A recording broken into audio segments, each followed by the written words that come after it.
Welcome to Fork the System, the podcast of GMO and Toxin-Free USA. Join us for insightful conversations about the systemic problems that prevent us from having the world that we all want to see, with a clean food system, healthy environment, fair markets, and good government. Our guests will include individuals who think outside the box and aren't afraid to rock the boat, who inspire change. Subscribe to GMO and Toxin-Free USA's YouTube channel so you don't miss an episode. You can also listen to Fork the System anywhere podcasts are available. This episode of Fork the System begins a series on the issue of GMO mosquitoes.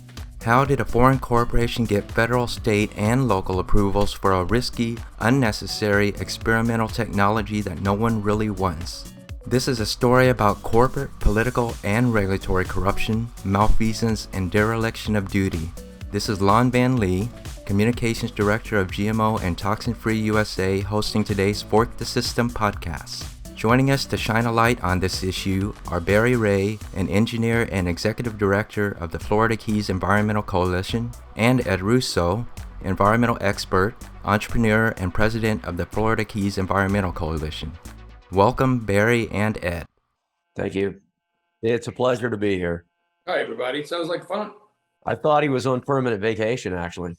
Okay, guys, we have a lot of ground to cover. The fight against the release of GMO mosquitoes in Florida has been going on for 12 years. Why did Oxitec, the company that makes these GMO mosquitoes, come to America in the first place? And what benefits do they claim we'll get from these GMO mosquitoes? Barry, may I start, please? You can have fun.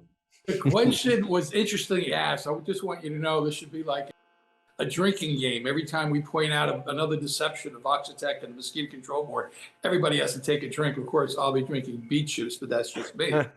So the question is, why did they come here? Because they can't do it in the United Kingdom or the EU. That's the most interesting part of this. They come to Key West because Key West and the Florida Keys, we're kind of, we would say, laid back a little bit. And I think we have a government, but we're not really sure. And so we were prime real estate for them. So they came here because they couldn't do it there. This whole genetically modified stuff, releasing mosquitoes that bite people, oh my God. But they got away with it. And they got away with it because I think we're a bit docile. But the whole purpose of it is that they are making an enormous amount of money by figuring out a way of changing the genetic makeup of these Aedes aegypti mosquitoes, which somehow will kill all the other Aedes aegypti mosquitoes. Of course, that's their idea of going forward with this, but I'll let Barry give you the technical aspects of this. Okay, this is Nerds or Us time. So here's how it works, all right? They basically do a genetic modification. They, quote, release only males. That's what we always hear. We've never been able to prove that. In fact, we've proven the opposite. And those males go out and mate with wild females, and supposedly none of the offspring is supposed to survive and everything collapses. That's the ideal. But what Ed just said about obfuscation and deception is what we live with. Oxitec controls this information and prevents us from actually seeing the science behind what their claims are.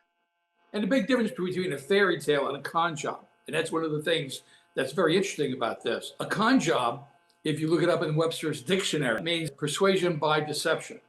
So the issue here is not have they deceived us about something. The question is, how many deceptions will it take for everybody who's listening to this and everybody even hears about this will say, whoa, this is enough. Oxitec, go back to the United Kingdom where you came from and go back to bed and think of something else, because this is just a huge con job from the beginning to the end. And we're going to definitely talk more about the deceptions, but first tell us a little about Oxitec, the company making and pushing these genetically engineered Aedes aegypti mosquitoes.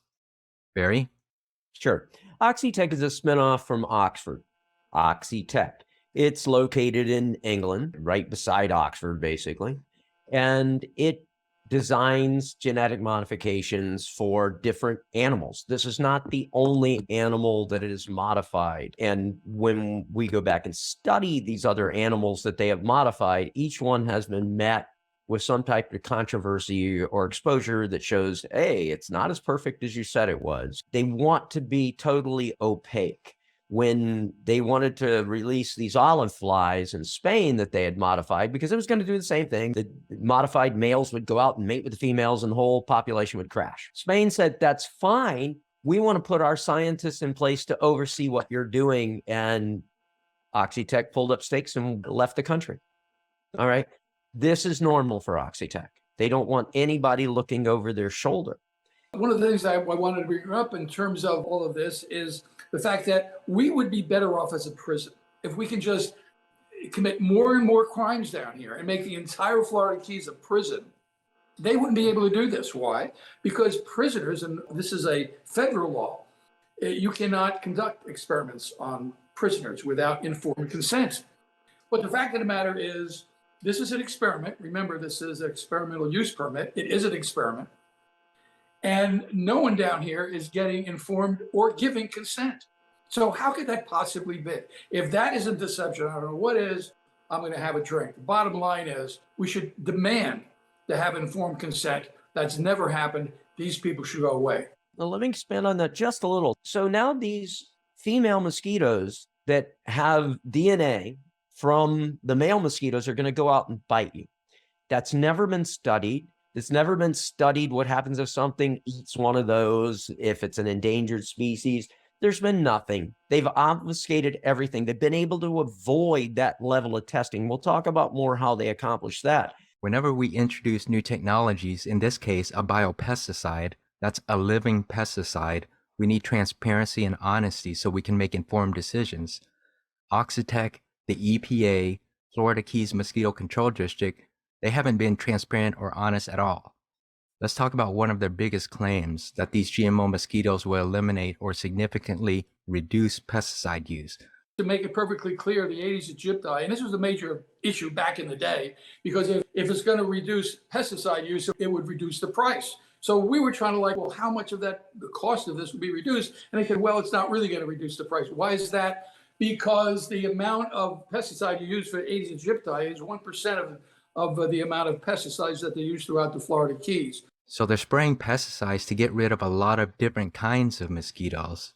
It's so easy to fall for that one, because if in theory the mosquito population is reduced, that would reduce pesticide spraying.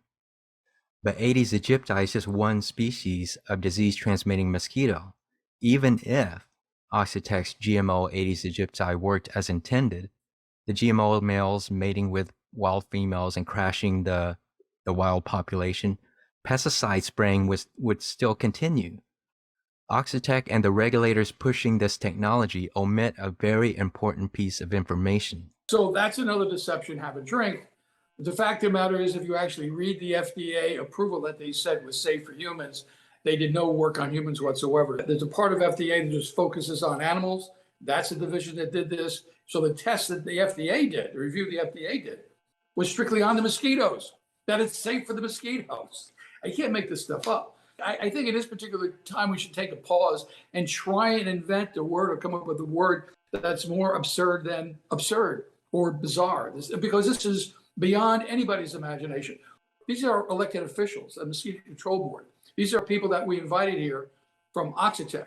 And these people are telling us that everything is safe, but it turns out that the FDA tests were on mosquitoes, not on humans. Why should we trust them? That's another deception. Okay, so we're going to get to the safety and risk issues later in the show. We know now that significant reductions in pesticide use is a lie, but I want to dismantle their other claims so that they can't continue to fool people. There's another big lie that they promote. NPR had Oxitec on one of their shows last year. The media are complicit in helping Oxitec spread these lies. I'm going to play the clip from the NPR show. This is 1A. I'm Jen White in Washington. Most of us think of mosquitoes as annoying, buzzing insects that leave behind itchy bites on hot summer days. But those bites aren't just irritating. They actually kill hundreds of thousands of people every year by transmitting deadly diseases like malaria and yellow fever. In Florida, there's a new effort to solve the problem. This week, the Florida Keys Mosquito Control District is releasing thousands of genetically modified mosquitoes into the wild. It's part of a 2-year pilot program aimed at preventing the invasive Aedes aegypti mosquito from reproducing. So in that introduction, they're claiming that the GMO mosquitoes will reduce disease transmission. What do you guys have to say about that? So let me ask you, Barry, Mm-hmm. those two claims that Oxitec has made in front of us many, many times Mm-hmm. is that they reduce the number of Aedes aegypti mosquitoes, and therefore you have a significant reduction in disease. Could you respond to those two statements? Sure. In 2016-17 timeframe, they were testing in the Cayman. So in the Cayman, it wasn't me, it was another group called GeneWatch that was able to get through a FOIA type release, and that means Freedom of Information Act type of release. They were able to force emails out of the Cayman. When you look at the discussion, the scientists for the Mosquito Research and Control Unit, the Cayman Mosquito Control, they said that they had seen no effective suppression. The greatest suppression they saw in any one short period, which was a matter of weeks, was 61%. But wait a minute. You have to go back, and I have to ask you this question based on 61%. What is the suppression rate using traditional methods of suppressing Aedes aegypti here in the Florida Keys? It's better than 60%. Yep. What were they telling people? What was the percentage of suppression they were telling? Basically, they were asked, what is your criteria for success or failure? They finally answered that. After years, they finally answered that. They said 50%. 50% is worse than what we're doing with normal boots on the ground standard practices that we can operate here in the Keys. So Oxitec said that they had a 95% suppression rate down 96. in 96 down in the Caymans, and when we got all the information back from the FOIA request, it turned out to be 61%. At best. We have a lot of doctors down here in the Keys, and one of them, Dr. Jack Norris, went over there and observed all of this, and turned out that he came back with the right data. And that is another deception. My God, this is just crazy. 96% was a lie. 96% is what they still have on their website. Yeah, it doesn't work. They call them friendly mosquitoes, and they make love with each other, and they go out and do these wonderful things. But in reality, they have not proven anywhere at any time that there has been a reduction in diseases. That has never happened. Why? Because the other mosquitoes show up that take over the Aedes aegypti's turn. And so the Aedes aegypti, killing them, makes no difference whatsoever in the rate of diseases. Yeah, and I want to add something and make this crystal clear for people, the level of deception that we're dealing with. And this is also for NPR and the rest of the clueless media. Aedes aegypti mosquitoes do not transmit malaria. It's the Anopheles mosquito that transmits malaria. So malaria is irrelevant. The media shouldn't even be mentioning malaria when we're talking about Oxitec mosquitoes. Secondly, Aedes aegypti do transmit yellow fever, but the cases of Americans getting yellow fever are those that get it from traveling to Africa or South America. We don't have a problem with locally transmitted yellow fever in the US. Even the CDC says on their website about this, about yellow fever. So NPR and the rest of the media are misinforming people and fear-mongering to help push Oxitec's technology. You're exactly right. They're fear-mongering, and this is what they do. Again, it goes back to what Ed led off with. This is persuasion by deception, all right? And this is what they do. But Aedes aegypti do carry dengue, another feared disease. Unlike malaria and yellow fever, there have been some locally transmitted cases in Florida. Can you talk about that, Barry? We've had 2 outbreaks of dengue fever in the past 100 years and in the Keys. And I believe there was one other outbreak of dengue over in Texas. All right. But don't hold me on that. Now, here in the Keys, we had an outbreak between 2009, 2010. So how they defeated that, they went out and they used the newspapers as feedback, with the community to let them know how they were doing. And the mosquito workers would go out and work with the community to make sure they got rid of water. And where they couldn't get rid of water, they would put larvicide in it, which is just a simple bacterium that is harmless to humans called BTI. So bottom line is they would go out and they did this, and over a period of about 10 months, they completely eradicated that outbreak. It was the larger of the 2 outbreaks, about 100 people. All right. We had another one back in 2020, right during the height of COVID. All right. They used the exact same techniques to eradicate it. It took them a matter of a few months to eradicate that. And about somewhere north of 60 people were infected and in total. So we know that the boots on the ground work. And the funny thing is, if when you go look at the mosquito data that preceded that, I looked at it for 8 years, and they knew that those mosquitoes were growing in density in these areas, and they did nothing to warn the neighborhoods and say, hey, we need to put an extra effort in. Let's get them reduced back down. Let's do this to prevent that from happening. So here you have somebody that flies in, has dengue, they get bit, now it spreads everywhere because the density of mosquitoes is so high. You said they let the mosquito population rise. Are you saying that they did this in the interest We don't of know. Oxitec? I'm not shooting at anybody and going, you did it on purpose, but if it wasn't on purpose, it was just negligent. And that's exactly what happened. Yeah, that's again another persuasion by deception. How many deceptions are we up with? It was the FDA that it's an experiment. They're not giving us prior notice and providing consent. The reduction of spraying, it's all a bunch of baloney. That's 3. I don't know how many people need to jump off this bus. So now that we've covered the pesticide and disease reduction lies, let's get back to Oxitec. The biotech industry has a lot of money backing it up, and billionaire investors see patented GMO crops and animals as being one driver of the next wave of billions that they're going to deposit into their bank accounts. We need to know who these people are. That's exactly what we're dealing with here. A guy named Randall Kirk is the problem. He is the principal shareholder, the majority shareholder, if you will, for Oxitec. He also controls another company called Precigen. He does that through a shell organization called Third Securities that he owns pretty much. So he's been the problem all along. And he's the one that has pushed all this technology. He also pushed the salmon technology that nobody wants, the Arctic apple, all this stuff. These all come from one guy. All right. Randall J. Kirk. Randall J. Kirk. GMO apples that nobody wants, GMO salmon that nobody wants, and GMO mosquitoes that nobody wants and shouldn't have been approved. What's going on here?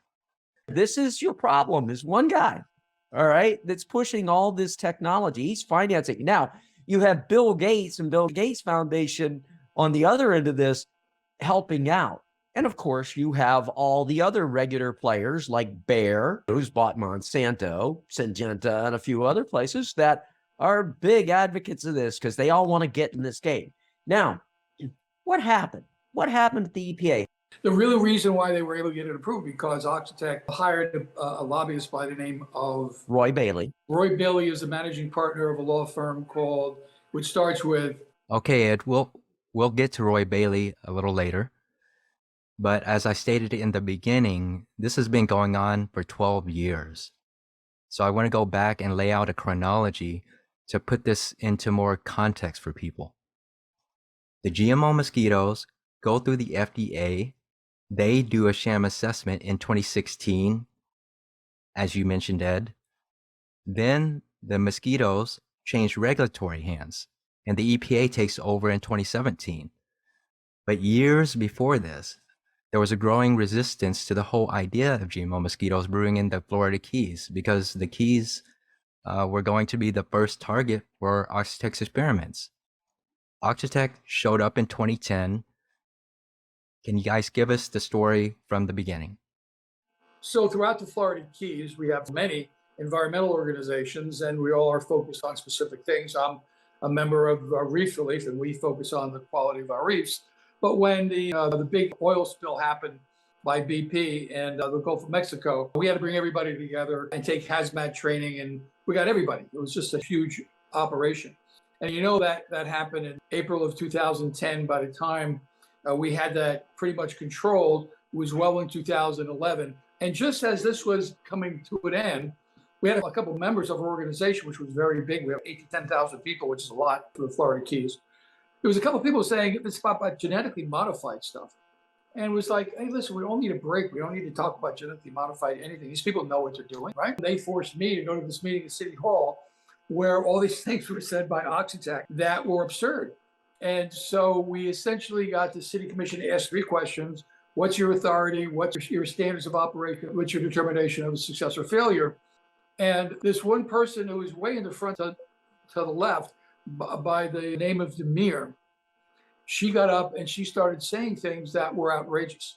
I'm saying, oh, this is going to be embarrassing, because she is challenging Oxitec, people from Oxford University. Come on, she can't know anything. And the bottom line was, Mila Demir was right on everything she brought up, and Oxitec just promoted a bunch of deceptions. Yeah, Mila was about as fierce as it got.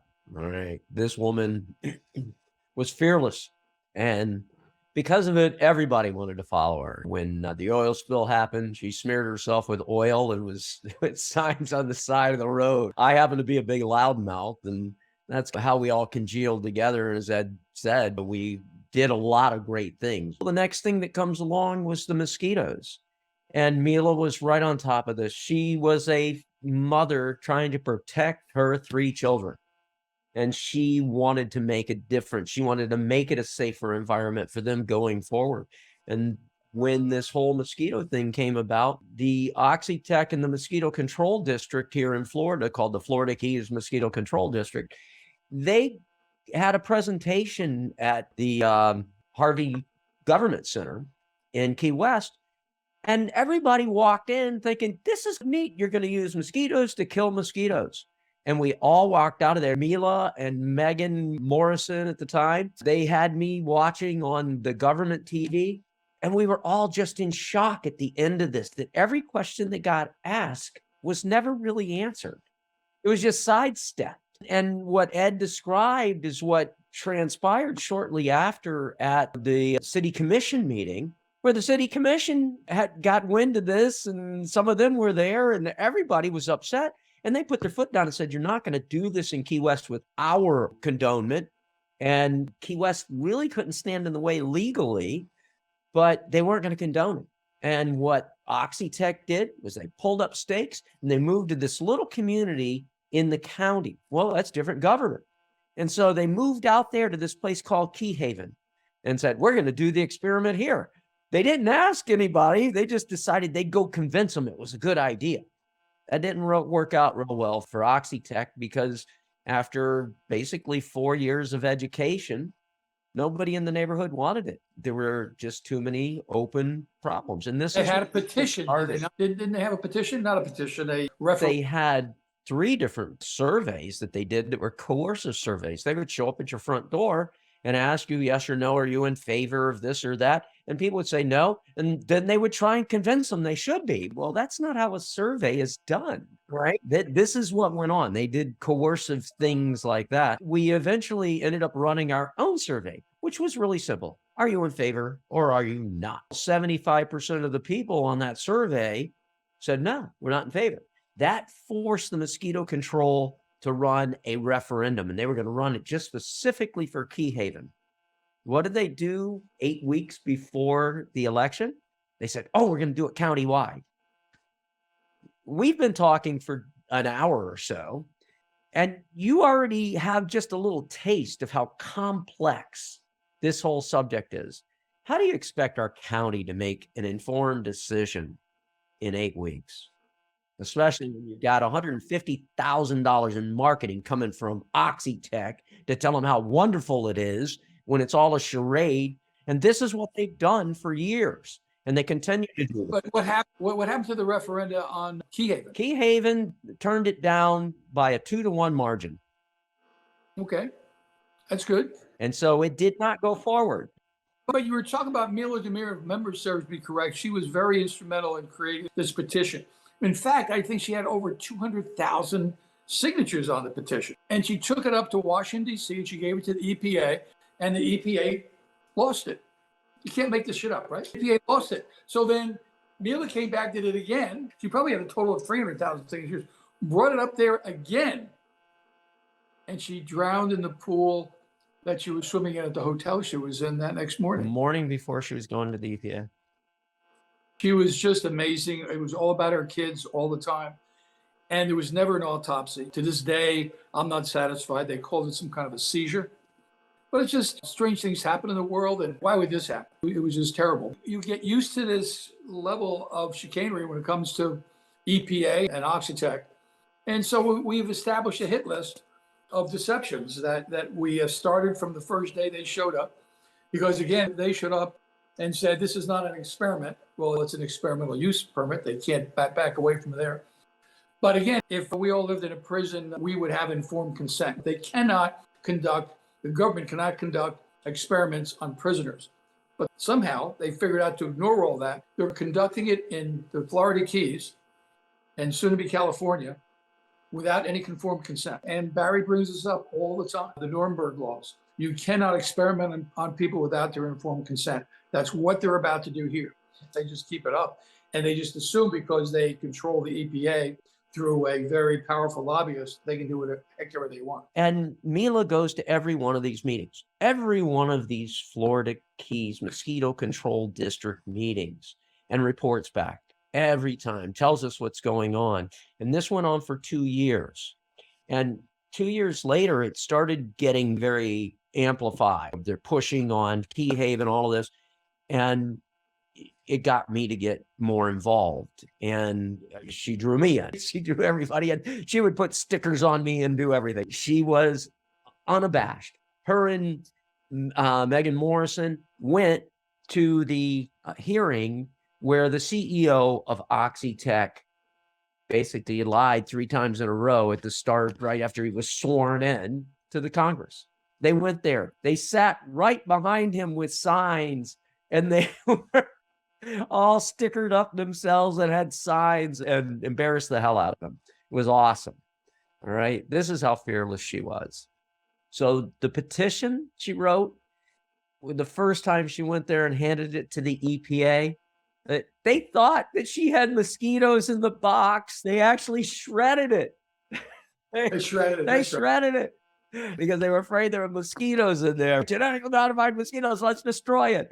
That's what the EPA did.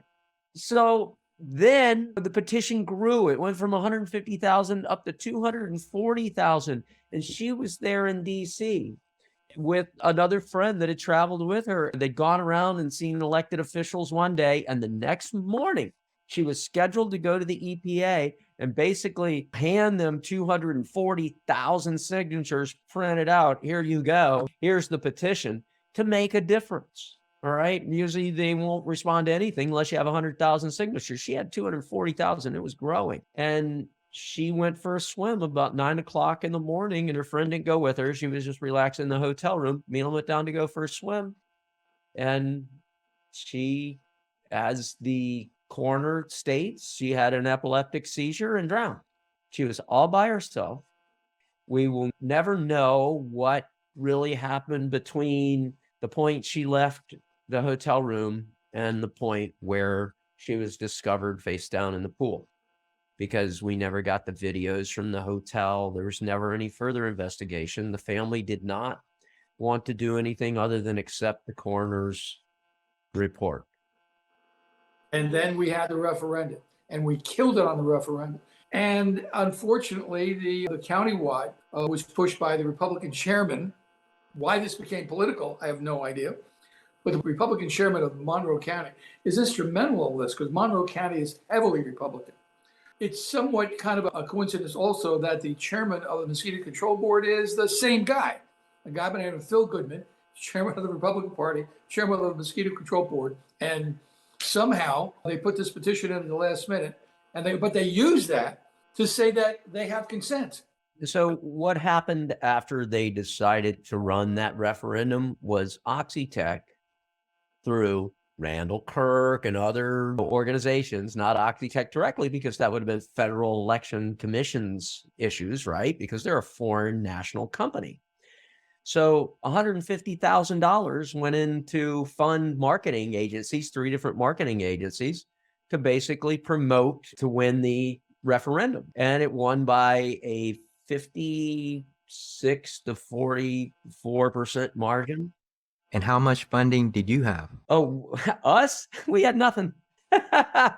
We got a few, I think $10,000, $15,000 maybe in total that we got over that period. And we watched Oxitec basically infringe on Federal Election Commission's laws, because Derek Nemo was the one that was teaching these people how to go out and lobby the public.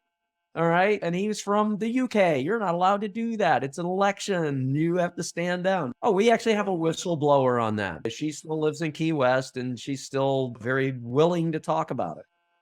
You have these people like Nemo and all these people. They're all professionals. They're all paid. That's what they do. And we still came this close to beating them. Okay, so let's recap. Oxitec shows up around 2010. They first went to experiment in Key West. People in Key West realize Oxitec is just a bunch of snake oil salesmen. So then Oxitec hops over to Key Haven. The Florida Keys Mosquito Control District decides to put Key Haven up for a public vote. That's a voter referendum that's going to happen in November 2016. But at the last minute, they opened the voter referendum beyond Key Haven to the entire Monroe County, who know nothing about these GMO mosquitoes except for the positive advertising all over the airways by Oxitec about how their GMO mosquitoes will get rid of wild mosquitoes and pesticides and disease. Key Haven, where more people know the truth, rejects Oxitec in the voter referendum by 65%. But outside of Key Haven, in wider Monroe County, 56% vote in favor of Oxitec. So now, Oxitec and their allies in the Florida Keys Mosquito Control District can say the public sentiment is on their side. Yes, we lost the referendum. They revel in this. We have authority. We can release it anywhere we want. No, you can't, because the approval from the EPA, that was the FDA at the time. All right. The EPA hadn't gotten engaged yet. That was the FDA that had approved it. The experimental use permit was specific. It was only for Key Haven. So they could not use it and they had to reapply. They had to reapply. Oxitec is forced to back off despite winning Monroe County because they lost Key Haven. After years of campaigning, everyone thought we put the genie back in the bottle. Unbeknownst to us, they're actually moving forward. Tell us about that. In 2016, we thought we'd won. We had an actual party to get together and rejoice that we'd really stomped them finally, and they weren't going to be able to go forward. But at that party, I said very clearly, they will be back. We didn't know how they would come back and what would happen, but there were nefarious things that happened behind the scenes in 2017 where they hired a political operative. The political operative was extremely diabolical and successful. And that resulted in powers behind the scenes that we weren't quite aware of. And even in 2018, we weren't aware of that. We were working earnestly on science and facts and gathering data so we could defeat this, because they had reapplied for a countywide permit that they could do this anywhere they wanted. And now we had to defeat that countywide permit. And Dr. Jack Norris had gone to the Cayman and he'd come back and he had lots of pictures of how atrocious their lab practices were. They were growing mold in the lab, just horrendous. So we get a meeting with the EPA. And we spend 2 days pretty much up in DC. We went around to our elected officials and met with them and everything. And then we had a meeting late one afternoon with the EPA, just Dr. Norris and I, and we presented everything to them. At the end of the meeting, there were certain people within that meeting, Robert McNally, Bob McNally, as he's called, who was the head of the Office of Pesticide Programs, which has to make the decision on this. You could tell he was shocked by a lot of the information. Things like, hey, there were no allergen tests, or at least Oxitec claimed they had no allergenicities, and we could show they did. We showed very clearly there were likely antibiotic bacterial promotion out of their process, which means antibiotic bacteria. Let me put that in perspective. People talk about the number of people that get killed by mosquitoes each year. It's equal for the number of people that get killed by antibiotic resistant bacteria, and it's growing. Where in 2030, I believe it is, I'm trying to remember the exact data, it's phenomenal. It's like it's dwarfs the number of people that are getting killed by mosquitoes. So it's a huge issue. Well, later that year, they came to the Keys, the EPA science team. And They basically did not reject Oxitec. They gave Oxitec the graciousness to be able to pull their experimental use application. Now, one of the other things we showed to the EPA was that Oxitec lied on their permit in several places. We were able to prove they lied. We knew that the EPA typically rejected permit applications where they found lies. All right. We proved they lied. And I will stand up to that, and they can come face me, and I can show they did it. So we won again. The EPA did not approve that experimental use permit.